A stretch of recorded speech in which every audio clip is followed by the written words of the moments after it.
அனைவருக்கும் வணக்கம். நம்மளுடைய மாடர்ன் சர்வே இன் தமிழ் யூடியூப் சேனலில் எம்ஏடபிள்யூஎஸ் மூலமாக வெளிவரக்கூடிய ஒவ்வொரு அறிவிப்புகளையும் நம்ம வீடியோவாக அப்லோட் பண்ணிட்டே இருக்கோம். வித் ப்ராப்பர் ப்ரூஃபோட நம்ம வீடியோ அப்லோட் பண்ணோன்னே அந்த வீடியோ சம்பந்தமாக கேட்கக்கூடிய ஒவ்வொரு கேள்விகளுக்கும் நம்ம அதுக்கு தகுந்த அவங்க என்ன கேள்வி கேட்குறாங்களோ அதுக்கு உண்டான ப்ரூஃபோடு நம்ம வீடியோ அப்லோட் பண்ணுறோம். அதில் மிக முக்கியமானது என்னென்னு பார்த்தீங்கன்னா, கடந்த ஒரு வாரமாக நம்மக்கிட்ட கால் பண்ணி பேசின எல்லாரும் கேட்குறது, இந்த அப்பாயின்மெண்ட் ஆர்டர் சம்மந்தமாக பல கேள்வி நம்மகிட்ட கேட்குறாங்க. ஸோ இந்த வீடியோவை எம்ஏடபிள்யூஎஸ் எக்ஸாம் எழுதி கவுன்சிலிங் அட்டன் பண்ணி போஸ்டிங் தேர்வு செஞ்சு அப்பாயின்மெண்ட் ஆர்டர் வெயிட் பண்ணுற எல்லாத்துக்கும் ஷேர் பண்ணுங்கள். இது மிக முக்கியமான நம்பிக்கையான ஒரு வீடியோ. இது கால் பண்ணி கேட்ட எல்லாருமே கமெண்ட்லேயும் சரி, என்கிட்ட ஃபோன் பண்ணி பேசினவங்களும் சரி, ஏன் சார் இன்னும் அப்பாயின்மெண்ட் ஆர்டர் டிலே பண்ணுறாங்க அப்படின்னு ஒரு கேள்வி. அடுத்து என்ன அப்படின்னா, நம்ம டிஎன்எம்பிடபிள்யூஎஸ் உடைய வெப்சைட்டில் எந்த அப்டேட்டுமே இது வரைக்கும் இல்லையே, ஏன் என்னாச்சு அப்படின்னு ஒரு கேள்வி.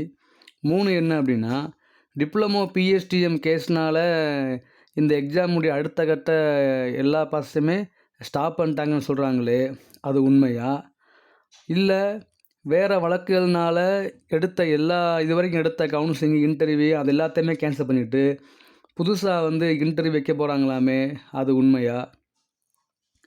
ஏன்னா நாங்கள்லாம் போஸ்ட் ஆர்டர் வாங்கிட்டோம், அப்பாயின்மெண்ட் ஆர்டர் கொடுத்துருவாங்க அப்படின்னு எங்கள் வீட்டில் எல்லாருமே எங்களை நம்பியிருக்காங்க. இப்போ திடீர்னு இந்த மாதிரி ஹோல்டு பண்ணால் நான் என்ன பண்ணுறது அப்படின்னு தினமும் பார்த்தீங்கன்னா என்கிட்ட நிறைய பேர் கால் பண்ணி கேட்குறாங்க. ரொம்ப கஷ்டமாக இருக்குது.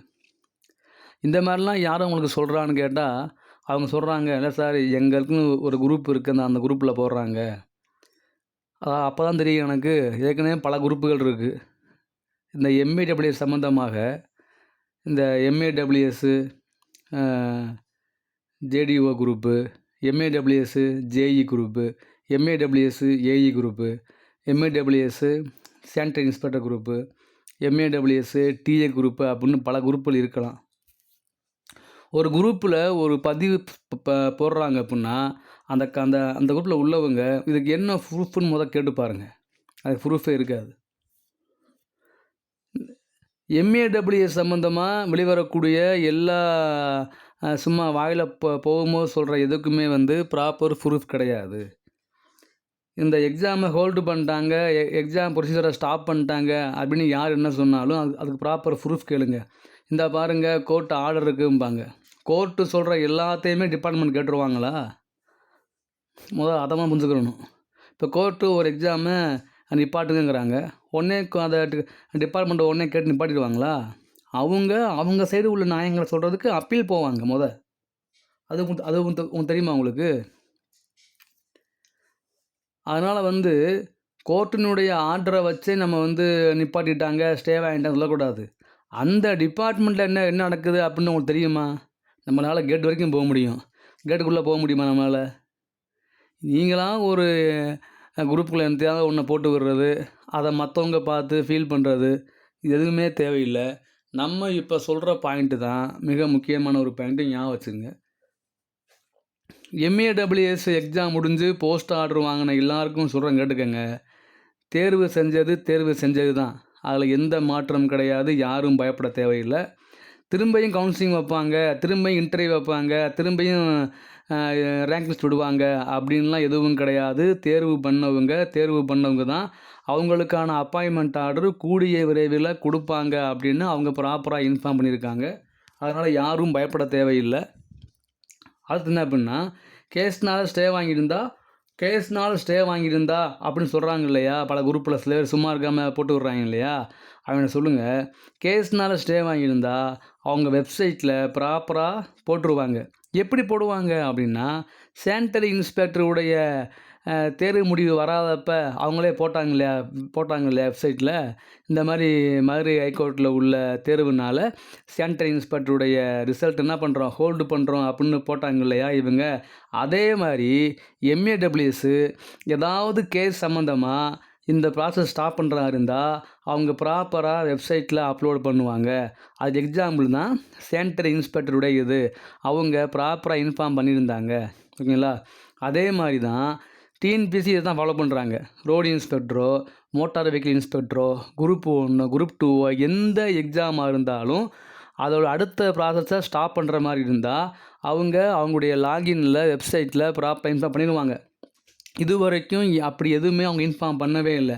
அப்படி இன்ஃபார்ம் பண்ணாதப்ப எப்படி நீங்களாக கேஸ்னால ஸ்டே வாங்கிட்டாங்க, கேஸ்னால ஸ்டாப் பண்ணிட்டாங்க அப்படின்னு நீங்கள் சொல்கிறதுல எந்தவித ப்ரூஃபும் கிடையாது, எந்தவித லாஜிக்கும் கிடையாது. நீங்கள் சொல்லலாம் ஸ்டே வாங்கிட்டா, அதுக்கு என்ன ப்ரூஃப் இருக்குது? ப்ரூஃப் வேணும் இல்லையா? அப்போ ப்ரூஃப் யார் தரணும்? அந்த டிபார்ட்மெண்ட் தரணும். டிபார்ட்மெண்ட் இன்னும் அஃபீஸில் எதுவுமே அப்டேட் பண்ணவே இல்லை. ஓகேங்களா? அடுத்து என்னென்னா, பொதுவாகவே சொல்கிறேன், எந்தவித கேஸு, ஸ்டே ஆர்டரு எதுவுமே இல்லாமல் இருந்தால் கூட ஒரு போஸ்ட்டை தேர்வு செஞ்சுட்டு அதுக்கு அப்பாயின்மெண்ட் ஆர்டர் வாங்குறதுக்கு குறைந்தபட்சம் 6 மாதம் இருந்து 1 வருஷம் வரைக்கும் வெயிட் பண்ண ஹிஸ்ட்ரியெல்லாம் இருக்குது ரொம்ப. ஓகேங்களா? அதுக்கு அடுத்த எக்ஸாம்பிளாக பல இதை சொல்லலாம். இப்போ குரூப் 4 எடுத்துக்கோங்க. குரூப் 4 கவுன்சிலிங் இன்னும் போய்கிட்டு இருக்கு. இன்னும் யாரும் அப்பாயின்மெண்ட் ஆர்டர் வாங்கலை.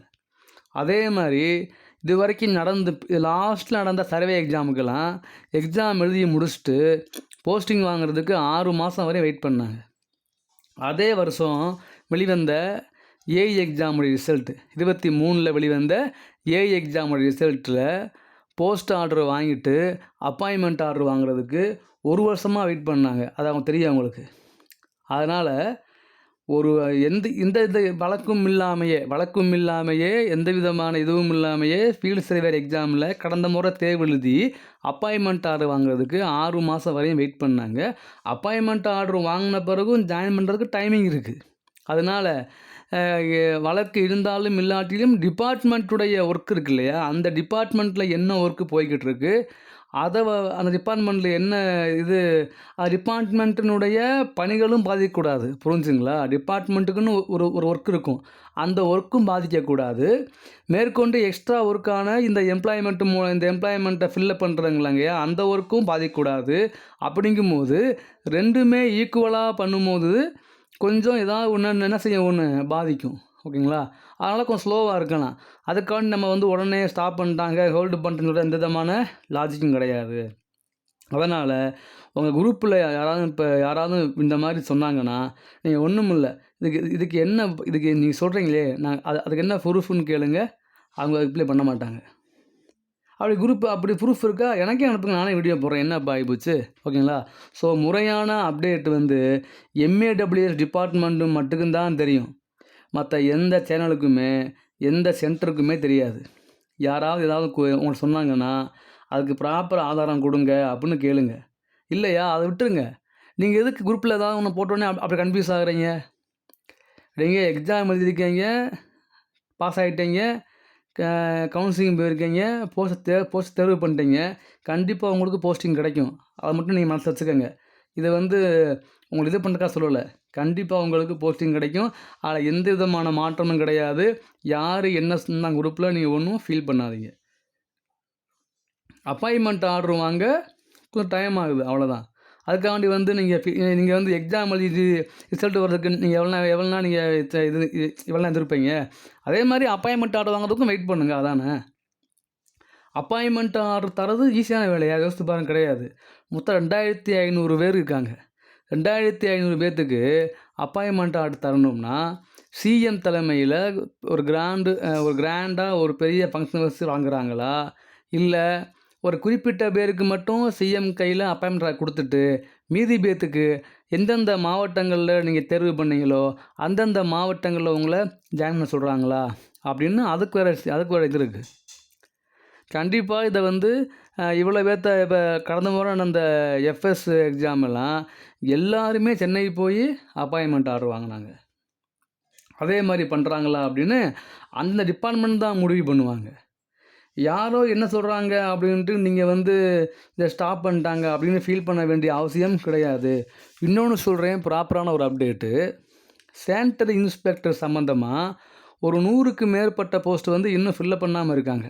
ஓகேங்களா? பழைய வேக்கன்சியை அதை அந்த கோர்ட்டுக்கு கோர்ட்டுக்கு எம்ஏடபிள்யூஎஸோடைய இது இருக்கா இல்லையா டைரக்டரு, அவர் ஒரு லெட்டர் எழுதுறாரு. ஒரு ஒரு இது அதில் என்ன அவர் அவர் அவர் அவர் ஃபில்லப் பண்ணிக்கிறார் அப்படின்னா, அதாவது இந்த இந்த 100க்கு மேற்பட்ட பணியிடங்கள திரும்ப எக்ஸாம் வச்சு எடுக்காம, இப்போ வச்சோம் இல்லையா சானிட்டரி இன்ஸ்பெக்டர் கவுன்சிலிங்கு, அதில் பின்னால் கீழே இருப்பாங்க இல்லையா வேலை வாங்கினவங்க போக, அவங்களே வச்சு ஃபில்லப் பண்ணுறோம். ஏன் அப்படின்னா, பெரும்பாலான போஸ்ட்டு வந்து காலியாக இருக்குது. அதனால வந்து அங்கே வந்து சரியான இடத்துல வேலை செய்ய முடியலை, மக்கள் பாதிக்கப்படுறாங்க. அது மட்டும் இல்லாமல் ஒருத்தர் ஒரு இடத்துல போஸ்ட் காலியாக உள்ளனால அவர் வேலையை மற்றவங்க செய்கிறாங்க. 3 பேர் பண்ணக்கூடிய வேலையை ஒருத்தரே பண்ணுறாரு. அதனால பணி சுமையும் இருக்குது, மக்களுக்கு சரியான இடத்துல வேலை செய்யவும் முடியலை. அதனால இந்த சானிட்டரி இன்ஸ்பெக்டருடைய போஸ்ட்டை நாங்கள் வந்து இந்த கடந்த முறை கால்ஃபர் பண்ணி வழக்கினால் பெண்டிங் உள்ள அந்த போஸ்ட்டை இந்த தேர்வுகளையும் நாங்கள் வந்து ஃபில்லப் பண்ணிக்கிறோம், அதுக்கு இது பண்ணுங்க அப்படின்னு கேட்டிருக்காங்க. அப்புறம் என்ன அர்த்தம் அப்படின்னா, இவரே 104 ஒரு கம்மியான போஸ்ட் தான் இருக்குது சானிட்டரி இன்ஸ்பெக்டர். ஒரு 300க்குள்ளே தான் இருக்கும். 300க்குள்ளே சானிட்டரி இன்ஸ்பெக்டர் போஸ்ட்டே விரைவாக ஃபில்லப் பண்ணணும் அப்படின்னு கோர்ட்டுக்கு ரெக்வஸ்ட் பண்ணுற எம்ஏடபிள்யூஎஸ் டைரக்டரு 2300க்கு மேலே உள்ள போஸ்டிங்க மொத்தம் 2500 போஸ்ட்டு. அதில் சானிட்டரி இன்ஸ்பெக்டர் சேர்த்து 2500, அது இல்லாமல் 2200 இருக்கலாம். ஓகேங்களா? ஸோ இவ்வளோ பெரிய JE, AE, AE planning, technical assistant, அப்புறம் ஜேடிஓ, டிராஃப்ட்ஸ்மேனு, இந்த மாதிரி பல்வேறு பதவிகள் உள்ள இந்த இந்த போஸ்ட்டை எப்படி அவங்க வந்து இன்னும் போஸ்டிங் பிள்ளைனா எப்படி காலம் தாழ்த்துவாங்க? சானிட்டரி இன்ஸ்பெக்டர் போஸ்ட்டே விரைவாக போடணும் அப்படின்னு நீதிமன்றத்துக்கு ரெக்வஸ்ட் பண்ணுற இவங்க எப்படி போஸ்டிங்கை வந்து இன்னும் டிலே ஆக விடுவாங்களா? விட மாட்டாங்க. ஸோ இதெல்லாம் புரிஞ்சுக்கோங்க. நம்மலாம் ப்ராப்பராக வீடியோ போட்டிருக்கோம். இதுக்கு கோர்ட்டு சானிட்டரி இன்ஸ்பெக்டர் கோர்ட்டாலுமே ஒரு வீடியோ போட்டிருக்கோம், அதில் பாருங்கள், அதை தெளிவாக போட்டிருக்கோம் நம்ம. ஸோ அதனால் ஞாபகம் வச்சுக்கோங்க, தேவையில்லாமல் யார் என்ன சொன்னாலும் குழம்ப தேவையில்லை, கன்ஃபியூஸ் ஆக தேவையில்லை, ஃபீல் பண்ண தேவையில்லை. தேர்வு செஞ்ச 2500க்கு மேற்பட்டவங்களுக்கு கூடிய விரைவில் அப்பாயின்மெண்ட் ஆர்டர் வழங்கப்படும் அப்படிங்கிறது தான் இவங்களுடைய ப்ராப்பரான சோர்ஸாக இருக்குது. இதை நாங்கள் ஸ்டாப் பண்ணுறோம், இதை நாங்கள் முடிக்கிறோம், நாங்கள் இதை கேன்சல் பண்ணுறோம் அப்படின்னு இது வரைக்கும் அவங்க முறையாக அப்டேட் பண்ணவே இல்லை. இன்னொன்று, அதுக்கு வாய்ப்புகளும் கிடையாது, அந்த மாதிரி பண்ண மாட்டாங்க. நீதிமன்றம் அப்படி ஏதாவது ஒன்று சொன்னாங்க அப்படின்னா கண்டிப்பாக இவங்க அதை அப்பீல் தான் போவாங்களே தவிர தேர்வு செஞ்சவங்கள கண்டிப்பாக நீக்கவோ அவங்கள இது பண்ணவோ எதுவும் பண்ண மாட்டாங்க. ஸோ யார் என்ன சொன்னாலும் அப்படியா அப்படின்ட்டு போயிருங்க. அதை மனசில் ஏற்றிக்கிட்டு இப்படி ஆயிருமோ அப்படி ஆயிருமோ அப்படின்னு ஃபீல் பண்ண தேவையில்லை. ஒரு மேட்ரு நடந்தால் நம்ம ஃபீல் பண்ணலாம், நடக்கவே இல்லை அப்புறம் நான் ஃபீல் பண்ணணும், அதுக்கு எந்த விதமான லாஜிக்குமே இல்லை. ஓகேங்களா? அதனால் நீங்கள் ஃபீல் பண்ண அவசியம் இல்லை. தேர்வு செய்யப்பட்ட எல்லாத்துக்கும் கண்டிப்பாக கூடிய விரைவில் அப்பாயின்மெண்ட் ஆர்டர் கொடுப்பாங்க. அது வரைக்கும் நீங்கள் என்ன பண்ணுங்கள், நம்ம ஏற்கனவே சொன்ன மாதிரி தான், நீங்கள் ஒரு எக்ஸாம் எழுதி பாஸ் ஆகி நீங்கள் என்றைக்கு அந்த போஸ்ட்டில் போய் நீங்கள் ஜாயின் பண்ணுறீங்களோ அது வரைக்குமே நமக்கு வந்து மனது கஷ்டமாக தான் இருக்கும். அது டிஎன்பிஎஸ்சியோ, எம்ஆர்பியோ, டிஆர்பியோ, டிஎன்எஸ்சிஆர்பி எந்த தேர்வு வாரியமாக இருந்தாலும் ஒரு எக்ஸாம் எழுதி ரிசல்ட் வந்து கவுன்சிலிங் போய் போஸ்ட்டில் செலக்ட் பண்ணிவிட்டு அப்பாயின்மெண்ட் ஆர்டர் வாங்கி என்றைக்கு நம்ம ஜாயின் பண்ணுறோமோ நமக்கு அது வரைக்கும் மனசு கஷ்டமாக தான் இருக்கும். அது கஷ்டமாக இருக்கும்னா அது எப்போ வரும் அப்படி தான் ஃபீல் பண்ணணும். அதை விட்டு போட்டு நின்று போகுமோ, கேஸ் போட்டாங்களே பாதிக்குமோ. இது வரைக்கும் நடந்த எந்த எக்ஸாம் மேலே கேஸ் இல்லைன்னு நினைக்கிறீங்க? எல்லா எக்ஸாம்லையும் கேஸ் இருக்குது.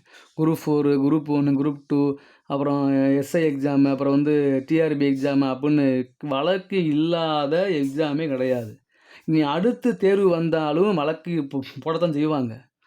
அதான் நம்ம வீடியோ போட்டிருக்கோம். ஒரு தேர்வு வெளிவருது அப்படின்னா யாரும் வழக்கு போடாத மாதிரி ஒரு ப்ராப்பரான அறிவிப்பை வெளியிடணும். அதுதான் ஒரு முழுமையான ஒரு தேர்வுக்கான அறிவிப்பாக இருக்கும்னு நம்ம வீடியோ போட்டிருக்கோம். அதனால் வழக்குகள் போட்டாங்க, ஸ்டே வாங்கிட்டாங்க, எடுத்து நிப்பாட்டாங்க அப்படின்னா இது வரைக்கும் எந்த எக்ஸாமுமே போஸ்டிங்கை போட்டிருக்க முடியாது. சொல்லுவாங்க கேஸ் போட்டாங்க, ஸ்டே வாங்கிட்டாங்க, இது பண்ணிட்டு அதை வாங்கிட்டாங்கன்னு. அது அந்த அந்த வேக்கன்சியை பொறுத்து இருக்குது. 2500 பேர் வேறு வேக்கன்சிலாம் எப்படி ஸ்டாப் பண்ணுவாங்க? அதெல்லாம் சும்மா போகிற போக்கில் போட்டுவிட்டு போகிறது. அதனால் நீங்கள் யாரும் எதுவும் நம்பாதீங்க. வெயிட் பண்ணுங்கள். அப்பாயின்மெண்ட் ஆர்டர் கொடுக்கக்கூடியது அப்லோடு பண்ணுவாங்க. அப்படியே இது கேன்சல் பண்ணுறாங்க, இது பண்ணுறாங்க அப்படின்னா அவங்களே ப்ராப்பராக அவங்க வெப்சைட்டில் பண்ணிடுவாங்க. ஆனால் அதுக்கு வாய்ப்பு மிக மிக குறைவு தான். மிக மிக குறைவுன்ட்டேன். வாய்ப்பு கிடையாது. அதனால் யாரும் போட்டு ஃபீல் பண்ணவோ மனசை போட்டு இது பண்ணவோ தேவையில்லை. ஓகேங்களா? எந்த டவுட்னாலும் நீங்கள் கமெண்ட்டு கேளுங்க, நான் ரிப்ளை பண்ணுறேன். தேங்க்யூ.